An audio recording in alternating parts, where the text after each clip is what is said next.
santé pointe comme une priorité, quand la santé vient à vous, quand les questions de santé trouvent des éléments de réponse, connectez-vous sur Espace Santé de l'hôpital de district d'Obala. Espace Santé est un rendez-vous hebdomadaire tous les mardis et rediffusion les jeudis à 9h30. C'est aussi la rencontre avec un professionnel des questions de santé qui vous donne des arguments pour mieux appréhender nos mots et nos questions. Espace Santé est une production de l'hôpital de district d'Obala.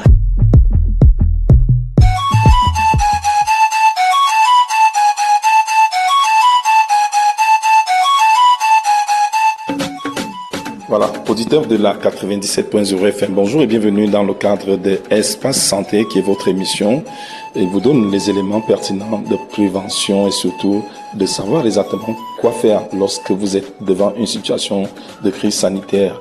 Notre partenaire privilégié, c'est l'hôpital de district d'Obala. Et aujourd'hui, nous sommes à la rencontre de Dr Tonle Carole. Elle est cardiologue. Bonjour, docteur. Bonjour, Michel. Aujourd'hui, nous nous intéressons à une maladie qui est plus ou moins récurrente. On parle des AVC. C'est quoi l'AVC? Alors, il faut savoir que l'AVC, ce qui signifie accident vasculaire cérébral, c'est une interruption de la circulation sanguine au niveau des artères cérébrales, au niveau du cerveau.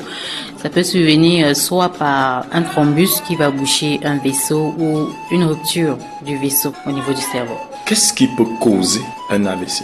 Déjà, il faut savoir que quand ça arrive par un thrombus qui bouche le vaisseau, ça s'appelle l'AVC ischémique. Et quand c'est une rupture de ce vaisseau, on parle d'AVC hémorragique. Il y a également ce qu'on appelle un accident ischémique transitoire, comme son nom le dit, c'est transitoire. Il y a ce thrombus qui bouche le vaisseau, mais après ça passe, le patient peut ressentir quelques signes.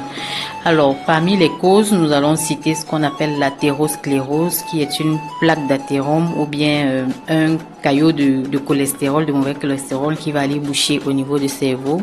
Il y a ce qu'on appelle les causes cardio-emboligènes, notamment la fibrillation auriculaire, qui est une arythmie au niveau du cœur qui va empêcher le sang de bien circuler comme il faut. Ça va former des caillots de sang et c'est ce caillot qui peut migrer vers le cerveau pour boucher. Il y a également ce qu'on appelle les malformations artério-veineuses et on peut également avoir une dissection d'un des vaisseaux.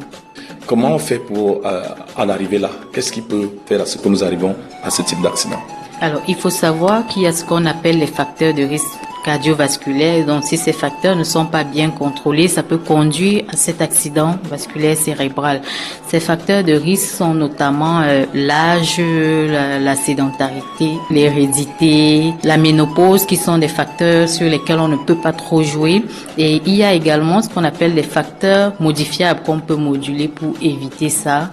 C'est surtout l'hypertension artérielle, le diabète, le tabac, la sédentarité, donc le manque d'activité physique, l'excès de mauvais cholestérol dans le sang. Quels sont les aliments ou alors la consommation, l'excès de consommation de quel aliment peut nous exposer à cela? Alors, consommation des aliments, je vais parler ici surtout de mauvais cholestérol. Les aliments dans lesquels on peut les retrouver, c'est surtout les graisses animales. Tout ce qui est graisse animale n'est pas bon. L'excès des arachides par exemple, ce qu'on rencontre beaucoup plus dans notre contexte, et également les huiles que nous avons l'habitude de consommer, les margarines. Il faut faire attention à ces consommations. Quand vous dites les viandes, les graisses animales, on les retrouve dans quel type de viande que nous avons ici? Alors, nous avons la viande de bœuf, la viande de mouton, les viandes de brousse. C'est l'excès qui est le problème, justement. Il faut faire attention à tout ce qui est viande rouge parce que même par rapport à l'hypertension, c'est pas bon. Est-ce que l'alcool a quelque chose à jouer là-dedans? Oui, l'alcool également. La cigarette également, il faut faire attention à la longue. La cigarette entraîne une rigidité des vaisseaux du cœur qui, à la longue, peut entraîner une rupture. Est-ce qu'un enfant peut avoir un AVC? Alors, il faut savoir qu'on peut avoir un AVC à tout âge. Il y a ce qu'on appelle les malformations artério-veineuses ou bien des anévrismes qu'un enfant peut avoir et qui peut se rompre à la longue. Donc, il n'y a pas d'âge pour l'AVC, mais il faut savoir qu'elle survient beaucoup plus à un âge déjà avancé. Donc, à partir de 40 ans en allant, il faut faire attention, surtout contrôler les facteurs de risque. Alors, docteur, quels sont ces signes qui peuvent nous déclencher l'intention d'aller à l'hôpital ou alors de chercher un médecin? Quels sont les signes qu'on peut avoir à la maison? Alors, quand vous êtes à la maison, vous pouvez vous lever par exemple avec un déficit moteur. Ça veut dire vous avez un côté du corps qui ne bouge pas bien ou bien une lourdeur d'un des membres ou vous avez de la difficulté à articuler, une dysarthrie ou une aphasie. Ou bien vous avez des vertiges, des troubles de l'équilibre ou bien un trouble de l'audition, c'est déjà des signes qui doivent vous annoncer que il faut courir à l'hôpital. Quelles sont les conséquences immédiates si vous n'êtes pas arrivé à temps? Qu'est-ce qui vous courez comme risque? Il faut savoir que quand vous arrivez à l'hôpital déjà, vous devez être pris en charge rapidement parce que c'est une urgence. Si vous venez normalement les 6 premières heures que l'accident est survenu, on doit être en mesure de vous faire d'abord un scanner rapidement pour savoir le type d'AVC. Donc, il faut savoir qu'en fonction du type d'AVC, on doit agir. S'il s'agit d'un AVC ischémique, comme je vous ai dit, on doit faire ce qu'on appelle une thrombolyse, c'est-à-dire une liste de thrombus qui a été formée. Mais s'il s'agit d'un AVC hémorragique, les 6 premières heures après l'AVC, il faut venir rapidement à l'hôpital, faire rapidement un scanner, ce qui est assez difficile dans notre contexte. Et si le scanner est fait et que ça révèle que c'est un AVC ischémique, il faut faire une thrombolyse. Là, ça peut énormément sauver le patient parce que quand c'est bouché, par devant, le sang ne circule plus. La terre, ça meurt. Si c'est un AVC hémorragique, ça veut dire qu'il y a plutôt une dissection. Il y a une rupture d'un vaisseau. Là, vous avez beaucoup de sang qui coule dans le cerveau. Il faut mettre en contribution les neurochirurgiens, les anesthésistes, les réanimateurs. Le patient doit être pris en soins intensifs, également monitoré pour voir comment mieux prendre en charge. Là, la thrombolyse est contre-indiquée. Donc, en fonction du type d'AVC dont le patient présente, la prise en charge est différente. Alors, docteur, quelles sont les conséquences si on n'est pas arrivé à l'hôpital à temps? Alors, le risque que vous courez le plus, ça peut être soit une mort subite soit une mort déjà avec la dissection. Si le patient ne vient pas à temps et que sa tension est très élevée, il n'y a personne pour prendre ses paramètres ou bien pour faire baisser rapidement cette tension.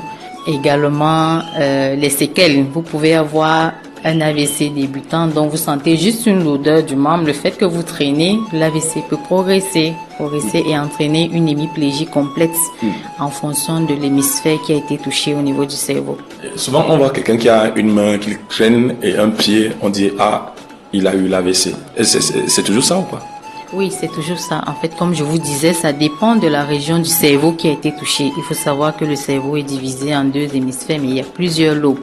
Et avec des différents artères, des différents vaisseaux qui irriguent ces différentes parties du cerveau, vous avez ce qu'on appelle l'homonculus. En fait, il y a une partie du cerveau qui contrôle la parole, il y a une partie qui contrôle l'audition, les vertiges, il y a une partie qui contrôle les membres, que ce soit les pieds, les mains, la marche et tout. Donc, en fonction de la zone du cerveau touchée, vous avez une réaction directe à ce niveau.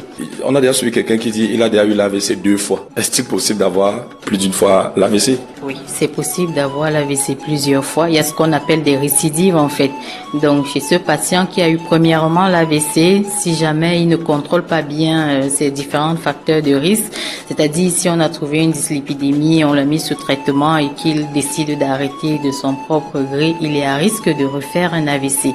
Également, chez des patients hypertendus, très souvent, nos patients n'aiment pas trop prendre le traitement à vie comme il est conseillé.